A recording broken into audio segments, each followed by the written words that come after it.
So we're here to celebrate today the induction of Roger McCoy as Tennessee's state naturalist.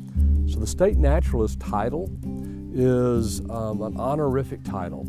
It's an honor bestowed on someone who sort of represents the epitome of caring for the great outdoors and getting other folks to fall in love and take on their responsibilities of caring for the great outdoors. There's no finer example of someone who cares deeply about natural resources and also about sparking people's interest in those natural resources. Roger helps us push stewardship beyond the boundaries of our state parks, beyond the boundaries of our state natural areas, so that the full community falls in love with the great outdoors. And some of the reasons he's the obvious and natural fit to be the state's naturalist is his role on a national scale, earning the respect for Tennessee's programs.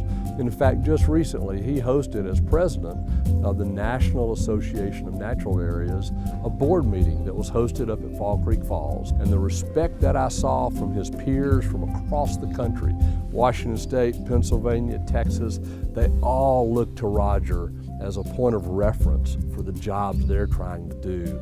A very recent project was the work that Roger invested in the Lamar Cedar Glades. And so recent celebration of that area, 250 or so acres being protected by conservation easement, a lot of work encouraging the family who owns that property to see that they can take a role in Tennessee's preservation of its natural resources.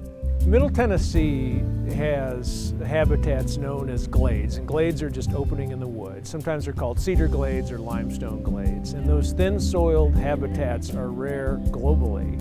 And as a result, there are a number of species that exist there, some of which exist nowhere else in the world. If you look at our rare plant distribution in Tennessee, the Middle Tennessee Cedar Glades is a conservation hotspot. Additionally, the streamside salamander relies on the glade habitats for breeding.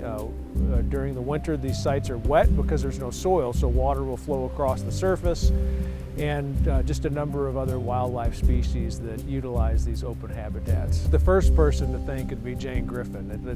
As a landowner, she recognized the value of Cedar Glades. She invited me out here 25 years ago when I was a young employee.